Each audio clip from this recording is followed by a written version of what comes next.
Good evening and welcome to Classic Car Restoration Club live Q&A.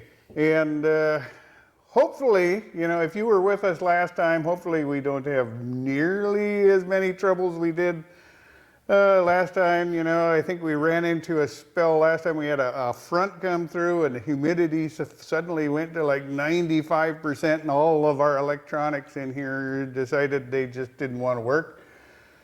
Hopefully we've put all that behind us and now we're in for nothing but good things. With me is Ross Kiehl. You might remember in some of the videos on the site, he's got the beautiful black 68 Chevelle. I've been accused of welding too close to it. And yeah, sparks flying, and I wasn't here. But since you've been last on camera, you've done some stuff to your car. Maybe you want to tell us what you did. Well, I'm trying to think where we left off. Well, last time we had anything on video, there wasn't even an engine in it. Well, it's come a long way since then. We put in a new motor with a lot of different things from the last build that I had in the car. It is now running on E85 gas and running 14-to-1 compression and all new pretty much under the hood. And yeah, it was kind of like one of those things where we said, oh, we're going to rebuild this car. What should we do? And it's kind of, it'd be kind of cool. Make something specifically designed to run on E85. And, neither of us had actually built an E85 car. And, there's some problems with it. You got to find places to get fuel. In the Midwest here, it's not too hard. Yep. But you can get it for what? What are you paying for a gallon of E85? Well, I believe this week I paid $2.04 a gallon. $2.04. And that's 100 and what octane? They say the average is between 105 and 115 octane. So that's like racing gas. It is definitely like racing gas. Like racing gas, but of course it's mainly alcohol, so you're going to use a lot more of it. So that part's kind of cool. So yes. Yeah, and if you to hear the difference in what Ross's car sounds like, it's like night and day. It's kind of like gone into something where it's like, it's another level. Yeah, it's while we haven't dynoed it, you've easily added, probably at least 100 horse. At least 100 horse into it, because and everybody takes notice when you drive into the car show. Yeah, that's right. So. All right, to get started here today, again, thanks for coming. If you have any questions, write in the comments section. We've got some people who've already asked a few questions. We've also got some that we printed out, some questions that you guys have sent in over the last couple of weeks. And the first one is Richard Tucker here wants to know, he's got a 73 Ventura X-Body and he wants to change out the original body mounts. And, the rear end there is no body mounts on the rear axle because it's basically, it's a subframe car. So you have a front subframe. And on the X bodies, there's 6 body mounts. And a lot of guys will, neglect those things because, they can be a little bit of a pain to change out, but they're not really that hard to do. Like I said, there's 6 of them. One is like midway through the passenger compartment, one's up by the firewall, and one's out by the core support. And the way I've done them in the past is I loosen all of them. So I've got, maybe they've got like good healthy bolts on them, but I, loosen them up, a ½ inch, 3/4 of an inch. And then I take them all out on one side of the car. Then I take a block, usually a block that'll fit between the, the rocker panel and the subframe itself. And there's just a little bit of area. I can't remember if it's like 3-4 inches. I take like a 1.5 foot long block and I jack it up. After so I'm jacking the body and I've taken out the bolts on one side and they're loose on the other.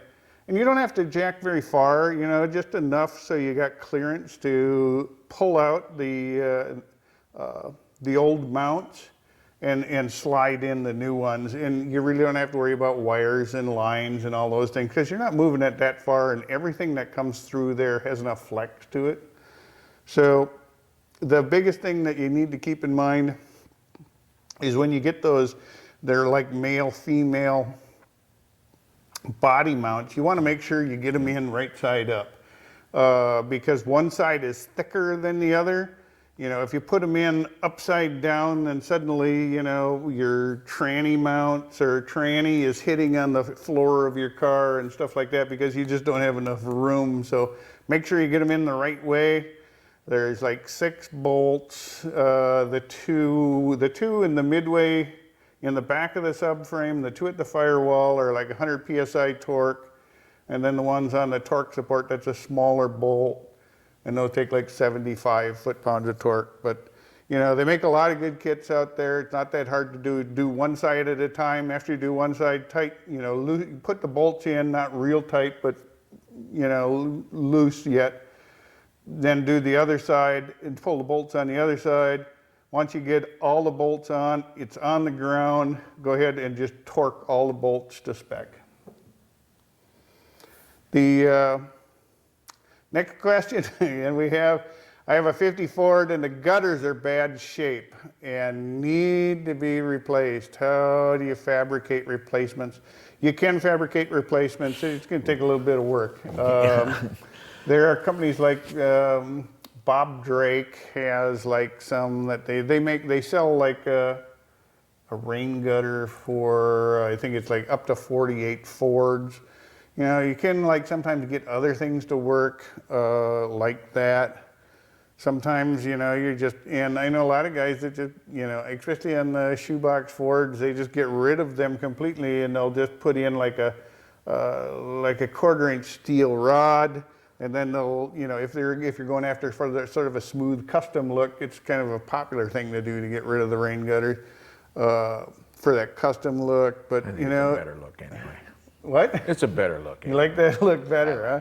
Yeah, it's not bad. You know, it depends what a guy wants. If he wants to 100% original, then he's gonna end up having to either fabricate his own. You could do it probably with some time and a little effort with a metal brake. You're gonna end up having to probably make them straight to begin with, and then, you know, actually create a buck to actually form them. You can heat them and form them and get them to the curve that you need. But it can be done. It's just gonna take a little bit of effort. Hector writes, what are your thoughts on spraying Line-X on the underside of your car body? My car's been blasted and epoxy primed, but I haven't put seam sealer on anything yet. The Line-X can be tinted to match the color of my car. My thoughts are that it would help with the road noise and seal the whole bottom and maybe stop corrosion. I think it's not a bad idea. I mean, it's just a different look, I guess, if you'd look at the bottom of the car. I mean, in my take, I have like different opinions about this, and I know like the Roadster Shop, one of the premier builders down in Chicago, a lot of their cars, because they build their cars to be road race driven, so they don't build them with real shiny undersides. They build them, you know, so that they can really go out and use these cars. So a lot of their cars, you know, even though the metalwork is perfect and everything else, they put that Line-X, you know, the actual like truck bed liner stuff sprayed across, you know, the whole bottom side of the car. They don't try to color match it to the car. I think a lot of theirs are like a dark gray or something like that. But, you know, I've seen a lot of cars done where they've, you know, and you go out to Wyoming, they spray the whole damn thing with Line-X in different colors, and it looks all right, you know, is what it is. So, yeah, I don't have a problem with it if it, you know, gives you a little more longevity to your car, and it'll stop noise, you know. It'll definitely stop noise, you know. A little more soundproofing. Okay, Hector has another question too. I have a 62 Catalina with a 389, nice car. Thinking of going with fuel injection. Any recommendations, and would like to go with electronic ignition? I picked up an electronic one from a buddy, but he doesn't know the year of the car it came from. but said it was Pontiac. I measured it and compared it, and it looks the same, other than having the coil built in to the distributor cap. GM. Do you think this would work? It should. Yeah, making I mean, sure the firing order, you know, if you would want to put like a Chevy one in there, Right, it won't fit, if it had a different firing order or something, but I can't remember if Pontiac can fire in Chevrolet or whatever. I have to say, but yeah, it would be worth it to do a little bit of research on it, make sure it's the right one for, or make sure it will work with your car. But yeah. Oh, I think it's a great idea. What do you think of fuel injection? I would like to have put it on my Chevelle. Yeah, Ross has been saying, you know, he wants fuel injection. I've been kicking it around on my 35 Chev for a while. You know, we've done a few fuel injection cars, and they're fun and everything. I still haven't got into the mindset where I want to plug in a computer into my hot rod to tune it. I know there's power and performance gains and everything else, but you know, I think you're more ready to embrace that than I think am. so. Yeah. I mean, it's you know, the difference in running with this motor, the air mixtures are all the same all the time. Well, when you get humidity and, you know, cold and hot in this Altitude climate, and yeah, different everything pressures, it adjusts to all that, you know, so your car always runs great all the time. Yep. So, Yeah, it makes sense. definitely you know? an advantage to it. I think, yeah, I would say go for it. You know, Yes. I think fuel injection's a good thing. Is there? What do I like out there? There's a so lot of many good. different Edelbrock makes a good one. Holly makes a good Yeah, one. Phytech makes a good one. You know, they're all, they pretty much perfected them now Yeah, to bolt on injection everybody, and of systems. course everybody's got their own little mousetrap that, you know, why theirs is better than the rest. You know, I have, even for myself, you know, as I was kicking around, there's like things I like about some more than others, and I haven't like, you know, decided what direction I'm going to go. Let's see. Mark, I just bought a 74 MGB GT. That's a cool car. Yeah. From the original owner. Ooh, that's got to be neat. Garage for 30 years. Garage for 30 years. And I'm in the process of repairing minor body dings and will soon repaint the color similar to the factory original paint. Planning to use a modern base coat, clear coat system. I'm unclear whether I need to seal the factory paint before repainting. The paint is sound, though faded. Can I just sand and paint over it? You can just sand and paint over it. I don't suggest it. I think you're always better off with a sealer. Yep. You know, there's all kinds of nooks and crannies, and you know, no matter how clean and everything you get that finish, that original finish, you know, you still you know, you're going to spend hundreds of dollars for paint and you know, for color and clear coat and everything else. Why risk having problems with that when for just a few more dollars more you can spray the whole thing with a sealer, seal it all up, and then you know that there's no, you know, hidden contaminations that are going to ruin an expensive paint job. Or medium blasted.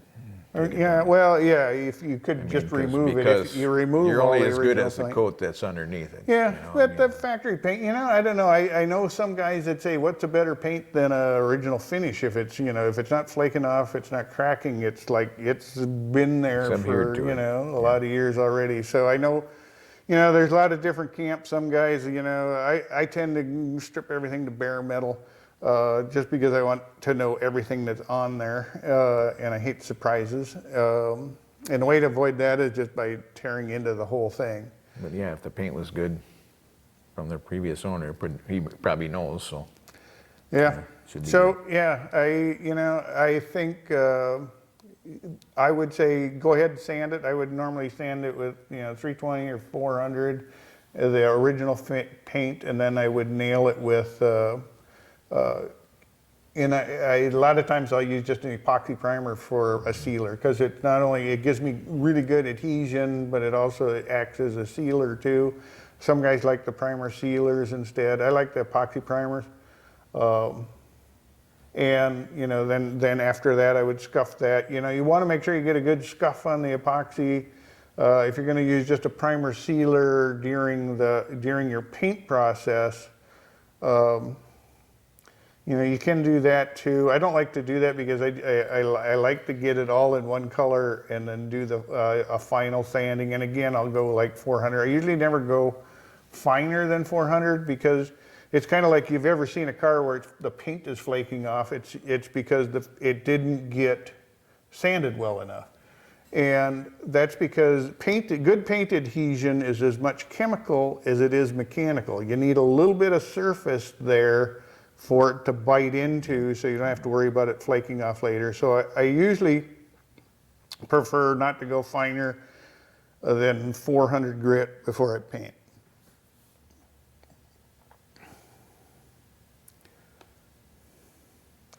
Bill is re-entering because I was not logged in. Oh, Mark, I just bought a 70. Oh yeah, we answered your question. Yep. And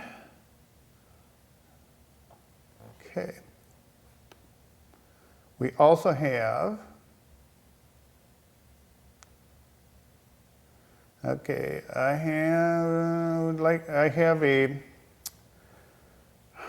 have a 67. Oh no, here, quick. My screen's refreshing. Just because my computer doesn't always like me.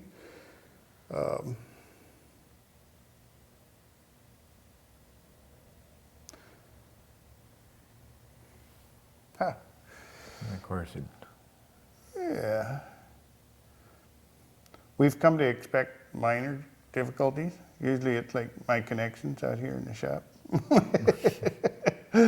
Too much interference, I believe. Yeah, that's usually what okay.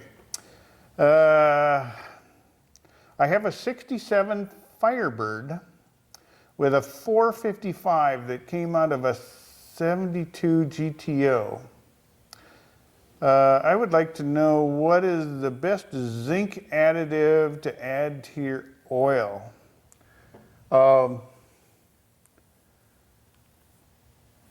I think there's a few. I think we haven't done any like real analysis to say one is better than the other. What I can say, you're going about the right way. You know, make sure flat tappet motor. I don't usually tend to use additives. I tend to use a high zinc oil. Yep, that's what I was like gonna say. some of the racing oils Yep. and some of those Good have performance oil will and have it. if you look at the bottles, they'll tell you which ones have zinc in them, and sometimes they're like designated as for high mileage motors and stuff like that. You want to. It's like, so many of the things that, for the flat tappet motors, they say that once the motor's broke in and everything else, it can work fine on regular, modern oils. Just because it's usually cam break-in where they want to tear up. Yep. In all of my classic cars, unless it has a modern roller motor, and then I can use whatever oil is available. But if it's an older engine in there with flat tappets, or either they're solids or hydraulic, I want to use an oil that has some kind of cush to it, a little bit of cushion in it, and that zinc is what does it. A lot of the high performance oils do have. Yeah, a lot of the high performance, a lot of the diesel oils. I know a lot of guys went with those for a while.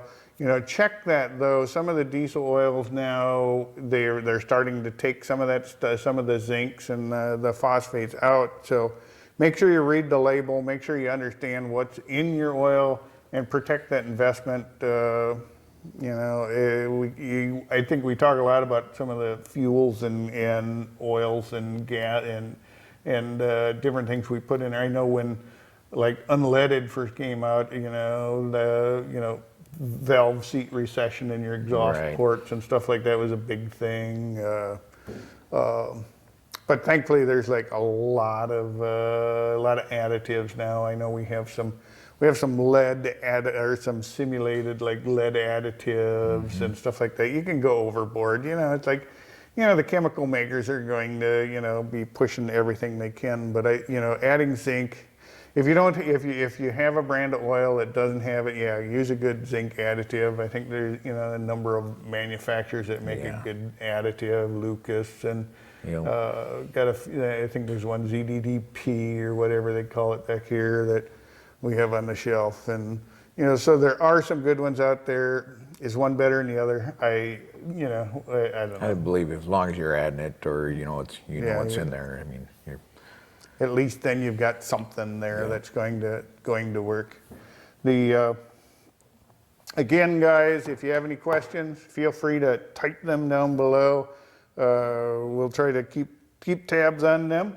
We've also got some questions that came in over the last couple weeks, and thought we'd save some of these up for share with you guys. No, I don't know. Is it you've got here? Let's see. Jeff recently bought a 72 Blazer, and after pulling the interior out, he realized that from the firewall to the tailgate is a cheese grater, held together with bad welds and sheet metal screws. I think we've all been there. If back in the day, there's always that great deal on a car that, and you get it, by the time you get home and wipe the fog out of your eyes, you say, holy shit, son of a gun, what is wrong with this thing? Let's see, my question to you is, what is the proper way to repair the complete floor? Do I leave it on the frame or cut it off and cut it out after I brace it? Or do I pull the body off the frame and then replace the entire floor after it is braced? Well, seeing that, those Blazers are not the top of them is not a real top, so it's not really held together very well, other than the lower half of it. 72s would have been a fiberglass top through the whole tub. Correct. And so your lower half is your only support there. I would definitely say, in the frame. So I mean, depending on how bad they are, I guess. I mean, your front body mounts are gone. I mean, then you pretty much really almost have to pull it off of there anyway. And I would say, you're thinking along the right lane to say you got to brace it. Yeah, you got to brace the body in up high, diagonally. Says got it out. What you don't want to happen is start cutting out, big chunks of floor and then have the body either spread or twist, and then when you go to weld in the floor, you're fighting keeping everything aligned. I think part of it would depend on what your skill level is and what kind of equipment. If you got a rotisserie, if you've got, if you've done some of these before, pull the whole body off and cut the floor out. And I definitely check, if you're going to leave it on the frame, you got to look at your front firewall body mounts too, because they really rust on those things. You want to make sure you're, if you're going to align it all and do it on the frame, it wouldn't hurt to have new body mounts in place. So everything, if you get one squished and one's not, then, you're only going to end up fighting it later on, and then you'll be like wondering why it doesn't fit right. So it needs to be braced. If you don't have access or funds or whatever to put it on a rotisserie, you can do it on the frame. There's no reason why you can't do it on the frame. You might want to get your whole floor in and welded from the top side, then lift it a little off the frame. You can do that with floor jacks even. That tub is not that big. Because you need some support there. Yeah, but if it was braced inside and you got the new floor in, then you can raise it off the floor, or raise it off the frame and do any finish welding or seam sealing or whatever you want to do on the bottom side, or even paint and prime and paint, or even roll a chassis out from under it at that point. Big thing is you want to make sure you keep everything well supported. As soon as you cut that floor out, there's not a lot left on a Blazer, Square up your a supports. 72 Blazer to hold Yeah. it together, because then you've just got sides, and Yep. you could get into a world of hurt in a big hurry. Yep. And that's not fun. You know, I've seen cars where guys put, I was in a pro shop once where they were replacing underbody structure on a Nova, and I just stopped in. I was talking to the owner, and he was talking about this project, how they'd replaced the tubs and in the rear wheels, and I don't know if he wasn't thinking what he was doing or whatever, but he didn't like brace the door openings. And he opens the door, and the body tweaked on it. And you could just see it go right away, and you could just see it going, oh. And it's the kind of thing. Surprising, Nova has actually post car. Yeah, and it's a unibody car too. But as soon as you start cutting parts of the floor out, it depends a lot on that structure to keep things in a line. So it's surprising how much they can move. I've done several body offs. I still try not to, some cars you're better off just not getting it off the body unless you really have the equipment. If you got, a 2-post lift and you can like build in some bracing and pull it up evenly, that works really good. You don't have to worry about tweaking stuff. But if you just got like 6 guys all lifting differently, then that can present its own problems. The big thing is the bracing. If you start by bracing the heck out of it and crosses and across and everything else, and build in some rigidity, then you can really wrestle them around once everything is secured. Pretty much cross brace it and put a cage in it. Yeah, dang near. I've seen a lot of them where guys finish bracing of them, and you look inside and you go, how are you going to get any work done in there, because it literally is just packed with stuff at that point. Okay, hi guys, I have a 84 Buick LeSabre. Can't find information on how to repair the heating, ventilation, and air conditioning system. No movement in vent or blend doors. Do not hear any vacuum leaks. Need to find location of vacuum actuators and how to test. Are these parts still available? 84? 84? I would think. I mean, there's a lot of vacuums on that thing. I think this comes down to, probably my number one question is I have this. Where can I find parts for it? Here it's a 84 Buick, and I appreciate you stopping in. I would think you can find the parts. And actually for an 84, it wouldn't surprise me if you can find NOS parts if you search hard enough. One of my keys to looking for NOS parts is get a parts book for your car, so you know what the part numbers are. And here's my little secret. I'm going to share this with you, so now I'll never be able to win anything on eBay again. If you know exactly the part number, search for those part numbers. I have found more NOS brand new parts in the box by searching for the part number, because what happens is somebody buys a whole big inventory of stuff, and now they've got, parts from a million other different cars, and then they throw them online, and they'll look at it, and they have nothing to identify it. So then they'll start searching for, then they'll just list it by, what it is, it's a vacuum actuator or something, and then they'll list a part number.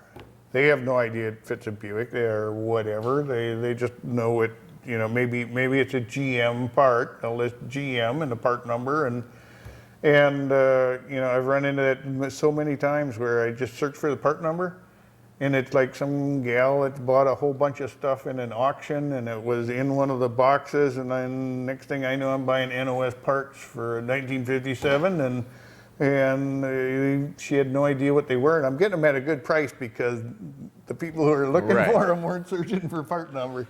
So And I would think that'd be common on a lot of 84 cars in that year range. yeah, I would mean, think a lot of the GM cars GM of the stuff same is- period, you know, the Buick, Olds, Pontiac, they were all still around back Exactly, then, yeah. and I mean, I would think the brands between Pontiac and, you know, Buick and all those different, they probably have a similar actuator or the same. exactly. You know, I would think. So, and you know, if you're gonna go new, or you know, you can try the online auctions and stuff like that. You know, there's always the swap meet, but that's always a real crapshoot. In the vintage car salvage yards, you know, there's still a lot of, you know, there's as many even in our area. You know, sometimes you gotta like ask around, find out who knows of one kind of thing where they're not crushing all the cars right away. Correct. And you can get in and find the parts, and you know, things like the vent actuators, you know, that whole vacuum operated vent systems, or you know, kind of Come out and, you know, you never know. I mean, even like a Rock Auto or something, who knows? Oh yeah. You know, what was it? Yeah, Yeah. we were lamenting one night about, you know, oh geez, you know, I got to find somebody to rebuild this power steering pump for that DeSoto, and then it was like on a whim we looked on Rock Auto, and sure enough, for $150 I got a power steering pump from Rock Auto, and it was like, ooh, for a '57 DeSoto. Right. So you just got to try everything. I mean, all So yeah, the answer is you know, look around, enjoy the hunt. You know, I always get so excited when I find a part that I've been looking for a long time. You know, especially if it's Right. you know, especially if you find a really nice one. You know, and next thing you know, you have a whole attic full of parts that you know you found. correct. I mean, you know, And then, you know, when they sell your house, then the next thing you know, it's like, you know, when they're settling the estate, somebody's getting a heck of a deal. What engine oil for old cars from the 30s, detergent or non-detergent? If it hasn't been rebuilt, I usually go non-detergent. If it's still, you know, if you know, I have a 31 in the shed that the engine's never been rebuilt, I would not want to run a high detergent oil in it, because it's going to start to loosen up a lot of things Right. that should stay where they are at this point. If it's a fresh rebuild, yeah, I have no problem using you know, straight 30, straight weights, or even multi-grades. Right. And you know, oil technology has gotten so much better. I was thinking about this the other day. It's like that 31 that's in the shed. There's no oil filter on that car, and it's common with a lot of cars in the 30s, 20s, and 30s. You know, oil filters just weren't a thing. But it's got a drain plug, you know, that you can ding or fit your fist in, because the intent was to, you know, pull this plug and, you know, fish Clean out it any out. debris, grab that wire and fish out Yeah. any debris out of there. So, you know, a lot of the technology's changed over the years. But, you know, I'm not afraid of modern oils in an old engine. You know, again, you know, you want to deal with things like, you know, the additives to it that make those engines run, like zinc and stuff like that. You want to use a, you know, like a, you know, I kind of like some of the diesel oils for a long time, as they, you know, were always high in zinc. Yep, And gave me yep. good protection. Daryl, what is our recommendation for EFI conversion on a 2-barrel Buick engine? I'm assuming a V8, Daryl. A 2-barrel, like a 350 or something like that. That's a tough, the Buick motors can be a little tough to get, you know, even 4-barrel manifolds for. that would be the thing. I mean, I don't even know if they make a 2-barrel fuel injection system bolt-on. I don't believe so either. But you know, you could, you know, yeah. I was going to say, yeah, they do make, you know, 2 to 4 adapters. But you know, why do you want restriction in your system? Right. You're not going to get all your performance out of it. I would guess that your first goal would be to locate a manifold. 4-barrel intake manifold for that engine. You know, and from there, aftermarket, it then a just lot of depends the on what throttle motor. body injection stuff. Right. the bolt-on is the easiest. Yeah. Yeah, you wanna get the as much when you're looking for an intake like that, it can be a challenge. I know we had a rat rod with a 350 Buick in it, and that was our biggest challenges, where we couldn't find a decent header for it, and we couldn't find a decent intake manifold for it. And that was just a 350 Buick. With the aftermarket, I imagine it's probably easier for a 455 Buick. Those have been kind of embraced a little better than the 350 Buicks that were.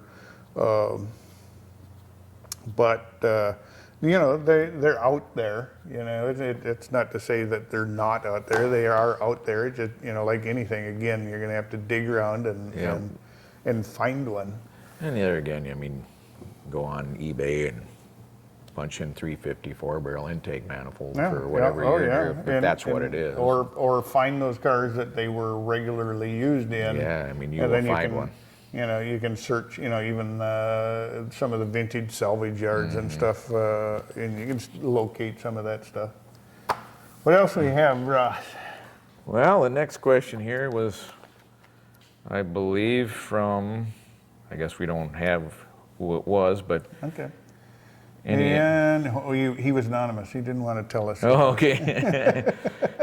He's asking about a Hydraboost brake master cylinder, such as a 2005 Tahoe and a GM A-body, or a GTO, similar A-body, Yep. as opposing to using a vacuum-assisted master cylinder. Well, like you said, I think, we went to on my Chevelle because of the compression of a high-performance motor. I think that'd be a great thing to do. I think the Hydraboost is a good deal. I think,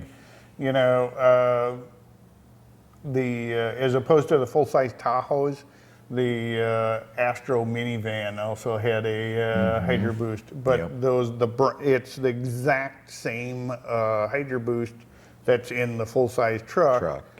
But the bracket is such that it makes it a little more easy to work with than the big Tahoe bracket. In the area that you're putting it, In the end, you're going to have to do a little modification to make it, you're going to have to modify some things to make everything work. But can you make it work? Yeah. Is Hydraboost a good thing? I think it's a great idea. Hydraboost is a great idea. When we kicked it around, Ross's Chevelle out there makes no vacuum. Okay, just a little bit. And that's because of the high performance cam and everything in it. It's not unusual for those cars to not have vacuum. There we added a vacuum pump to a vacuum booster. We could have just as easily gone with a Hydraboost system, which is basically running off hydraulics. And normally they're plumbed off the power steering pump. Yep. And they make kits available to, work with a number of different pumps to actually, run the Hydraboost. The danger of it is, if you lose a belt, then suddenly you don't have steering and you don't have brakes. But you can, if you press hard enough and get your Armstrong steering out, you can still do both. But it's just, having a diesel truck and having lost a serpentine belt before, I know what it feels like to lose brakes and steering at the same time, and it wakes you up. So that's the one thing nice about electric would be, as if when I lost my distributor, I still actually had brakes. Exactly. Because I had electric vacuum. Exactly. So that's one advantage to going with electric. But yeah, I mean, either way works, but I think it's a great idea. Let's see, I'm doing a bath frame on a 6 TTO, just finishing sandblasting the exterior and the interior, and I noticed some rust inside the doors and pillar areas. What do you recommend for rust in these hard to reach areas? Should I fill them with insulation? No. Just trap moisture. Yeah, insulation foams and stuff like that. No, that's not going to solve the problem. Um, on our site, you know, we did where we went inside.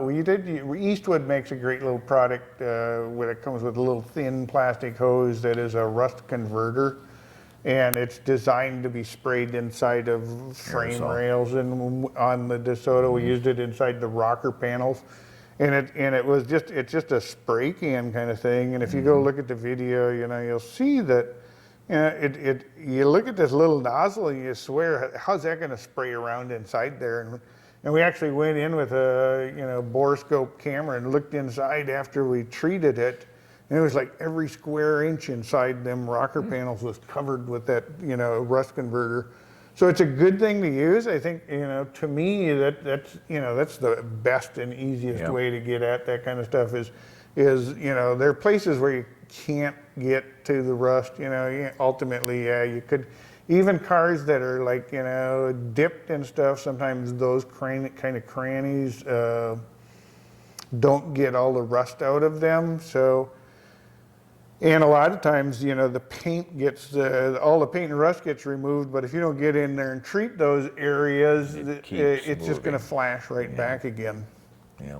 So I think the best thing I've found is using some kind of rust encapsulate. Yeah. Coat it. And coat it, and then, you know, treat it like that. You can always, you know, also, I think on the DeSoto, we used a rust encapsulator, then we used kind of like an undercoating inside there after.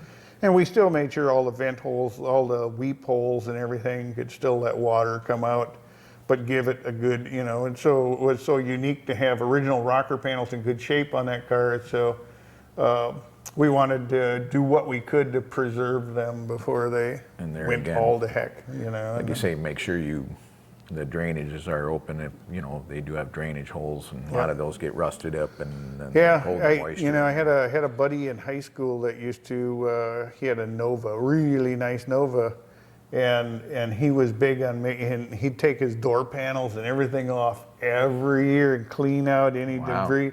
And then he would, like, you know, tape up all of his, the weep holes and pour some automatic transmission fluid in the bottoms of his doors and let it sit in there for a day. Then he'd let everything drain out, and it was like, it seemed really obsessive back then. But I saw the car, like, you know, 2-3 years ago, and he still owns it, of course, go figure.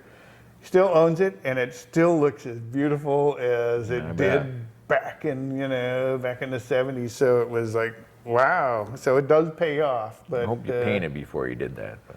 Yeah. Oh yeah. The whole car was painted. It was still original, you know, and it still has its original paint on it today. So, you know, he liked the ATF. He thought it seeped in all those thin little crevices and gave him some rust protection. And, you know, I can't argue with him. His car still doesn't have any rust on it. But yeah, it pretty much coats everything. Yeah, it hasn't seen any harsh weather either in its entire life. I don't know how you spray it around in there. But Okay. Crystal. Crystal writes, do you have any recommendations for a reasonably priced sandblaster? Have to start stripping paint off my 75 Mercury Montclair. Oh, that's a cool car. Yeah, it's huge. You're right, it's huge. It's huge.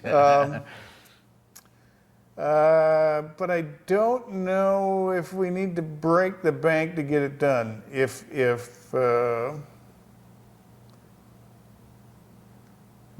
Yeah, I'm thinking. What do you? I'm thinking if you just want to do the underside of the body, if you're not planning to restore a car, you know, every year, I wouldn't invest in a big pressure pot outdoor thing. I would hire somebody who's really good at it.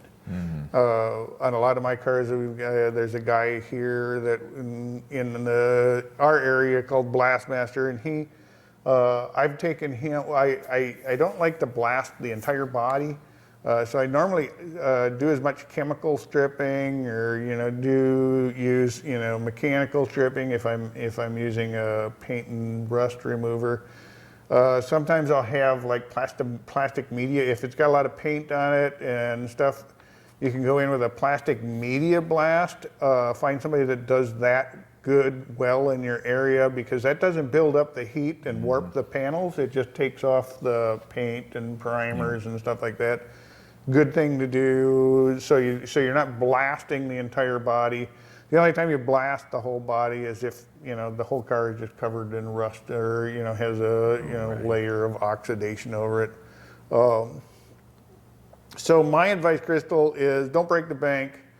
If you're not going to be doing a car every year, hire somebody. If you're going to blast the whole underside of the car, or if you just want to get certain areas blasted, or inside the trunk is a good one. Sometimes those get really kind of rough because the moisture tends to get held back there. Just find a good blaster and do it. If you're really committed to doing yourself, I would rent one. I wouldn't make the investment if you're not. You can rent that equipment. Although you got to be real. If you've never blasted a classic car before, you got to hold that. You got to hold that spray at an angle so you're not building up too much heat. You don't want to stay in any one area too long. You got to just keep doing it, light passes over and over again over a big area. It's real easy to build up heat in the panel and warp the panel. And you're better off, having it professionally done than regretting why, suddenly all of your panels are wavy now, and you've got to like skim coat everything and block everything to perfection just to get it back to where you started. Especially on that size vehicle. And on that, it's a beautiful car. I love big cars, big quarter panels. And I believe that was from Crystal, not Diane. Oh, from Crystal? No, this is my moderator. This is my video gal. Oh, okay. Question from Crystal, Minnesota. No, at Crystal M. Okay. Don writes, can you guys share any experience with retrofitting salvage yard electric power steering into a classic car? I have never done electric power steering on a car yet. I have not been asked to yet. That'd be interesting. I think you'd almost have to. Sounds like an idea for a video. Yeah.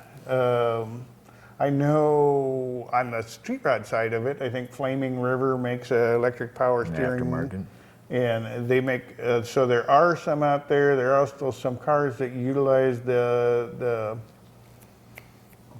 and excuse me, Don, I'm slipping now. I think it was like, wasn't it some of the Astro minivans and stuff that had electric power? I believe Don, so. you might have to like write back and correct me on that. I haven't done a lot of the electric power steering changeovers.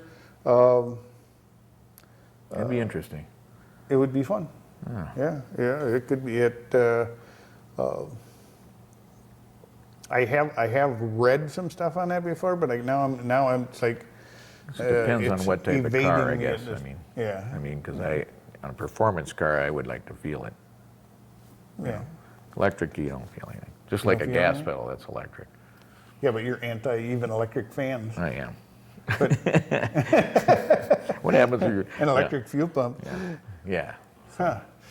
All right. What's our next one up? Well, it looks like, where can I find a manual front window regulator for a 67 Mercury Monterey? Well, that's a good question. Again, like some of the biggest questions, most common questions I get. Oh, Don said, well, before I answer that, Don writes back, he used one from a Saturn Vue. Wow. Interesting. That's impressive. What did he put it into? All right, Don, write back again. We want to know what you put it into. All right, while you're writing that, Don, we'll Yeah. Okay, the biggest questions we get is where's this part? A 67 Mercury Monterey window regulator. where would I start? I would, nobody's going to reproduce one, probably ever. You know, the parts that are reproduced, usually things like window regulators, they're not big wear parts, so it's not the kind of part that somebody's going to wear out, and there's going to be a big demand for them, because window regulators normally don't go bad. And there again, maybe part numbers, you know.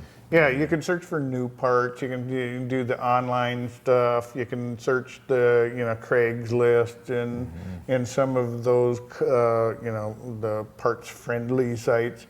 Another thing you can do is also, you know, one thing that I sometimes fall back to is go to car-part.com. Yep. And type in year, make, model of the car. Sometimes things like window regulators just never get listed in their stuff. So if you type in, you know, front fender or seat or front seat or something like that, you can find out if they have one of those in the yard. Or if something else is compatible. Yeah, if there's an interchange with it. Yeah, the interchanger, which I would think. Yeah, and on carpart.com, a lot of times they'll list what it interchanges with. Yep. So. Don put that Saturn Vue in an electric power steering in a 65 Ranchero. Interesting. That is pretty cool. Don, how does it work? Does it work well? Now you can let everybody know if that works well. All right. So carpart.com is one of the places I go. Search some of the, you know, like Desert Valley Auto Parts, dvap.com. Some of those, you know, some of the vintage auto yards have their inventory online. Some do not, you know. Sometimes, you know, you just got to find where they are in your area. And I know, like Roner's in western Minnesota, they've got like hundreds of 50s and 60s cars. But if you ask them what they have, you pretty much, you know, you're relegated to, well, come out and take a look. So some of those yards aren't going to be able to tell you if you have it, but you know, if you do some looking around in your area, you'll learn where those people that have parts cars of the year, makes, and models that you're looking for. That would be the same.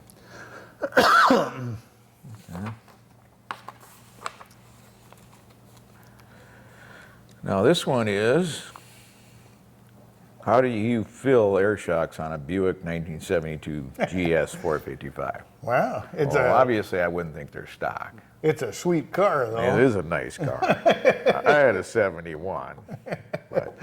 There should be, you know, back in the day. Follow the airline. Back in the day, everybody had, you know, air shocks on their car. Correct. Because it was cheap and easy, you know. You just pretty much bolted in 2 shocks, and then there was 2 lines that go back to a fitting somewhere. Usually how do you fill them up? They fill up like, you know, filling a tire. There's a Schrader valve somewhere, you know, whoever installed the unit, wherever they located it. Sometimes they're hidden well, sometimes they're not. Sometimes they're like drilled into the bumper and you can find them right away.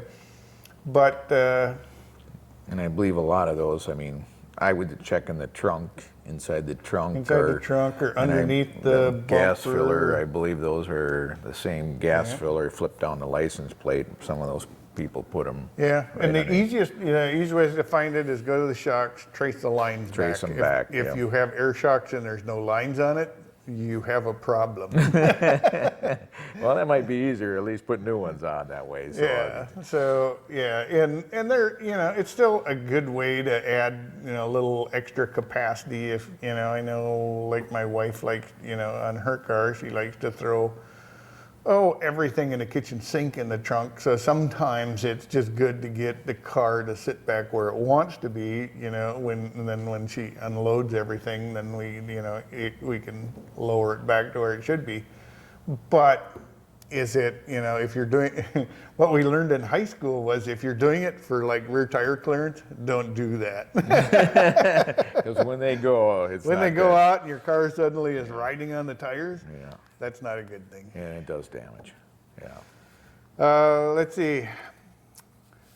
I have it completely stripped and ready to paint, but can't paint just yet. What do you recommend for flash rust? Ooh, yeah, guys. Flash rust is a problem, you know. What do I like to do? My favorite thing to use is ATF. Because I can clean it off easy. I put some on a paper towel and just wipe it down. You know, I know some guys used to always say, "Oh, use WD-40." I don't like to do that because sometimes I have a harder time cleaning that up afterwards, getting it all away. How do I get rid of the flash rust? If it's light flash rust, I can, you know, I use like what they call a hamburger wheel, or 3M makes a paint and rust stripping wheel. Looks like they're black usually, and they look like, you know, like hamburger almost. They're all a bunch of fibers that are woven together. I also have those up to 8 inches that I can put on my buffer and just, you know, quickly clean up the whole area. Actually, you know, some of the pro shops, they like to do what they call their disco finish.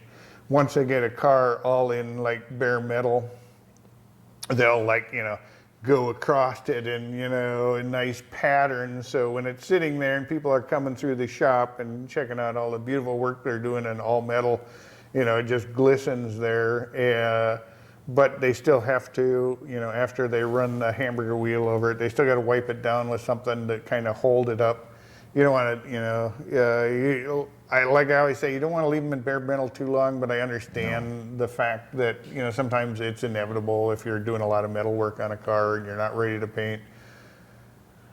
I know when I get a car blasted, I usually plan ahead of time that the day that I get it back from the blaster, we're reconditioning it that day, and Get a coating on it. and by say reconditioning, we're, you know, blasting kind of raises the finish a little bit. Good if you're going to do powder coating, but not so good for paint. So I run like a paint and rust removal to the disco wheel over it a few times, and get the finish well conditioned, and then as soon as everything's conditioned the way I want, I throw it in epoxy primer right away. Yep. And sooner you get it wrapped up in epoxy primer, you don't have to worry about the rust. So. And don't blast it on a humid day. No. Yeah. Well, yeah. Sometimes you have no choice. But, yeah. Let's see, completely stripped out. Okay, I have a 1997 Chevy Silverado. That's a beautiful car. We have a 2000 on the lift. It's our plow truck. The squirrels ate all the fuel lines over the Within 3 months. Over 3 months, the last 3 months. For some reason, the squirrels around here love fuel lines, and they chewed all the fuel lines off on our plow truck. So, yeah, okay. GM does not make the power seat parts. My power seat will go up and down, but going back and forth,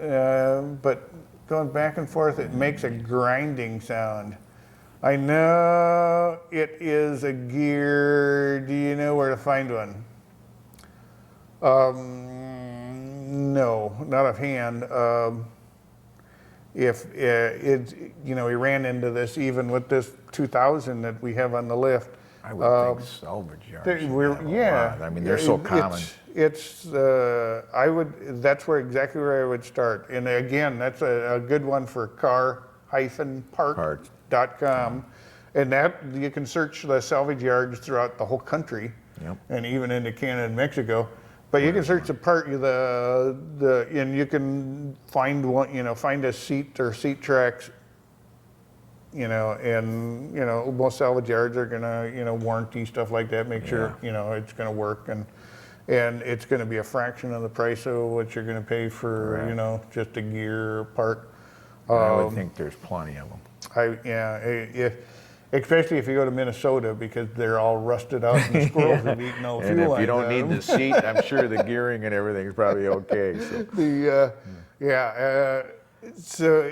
I would think that you know, I hate to say go buy a used one, but you know, I would do that. I wouldn't think twice about it. You know, a lot of trucks with power seats, the seats never get moved. You know, it's Correct. like the driver puts it where he likes it, and that's where it sits. You know, they'll seat tracks will last a long time. So Correct. yeah, I wouldn't be afraid of. I wouldn't be afraid of going to salvage yard. And like I say, car-part.com is a good place to go. Correct. All right, guys, we're hitting the top of the hour. I want to thank you for joining us online today, and you know, hopefully you're got your classic cars protected. This is the time of year where the mice and the rodents and everything's looking for a new home. Try to come in. And they're gonna pick your nice classic car before they you know, pick like some spot out in the woods. So make sure this is the time of year you want to make sure you get everything sealed up. Do what you can to keep the mice and the rodents away. And until next time, you know, we're looking forward to joining you again for our next Q&A session. We'll be back again next month. Say thanks, Ross. Thank you. Bye now.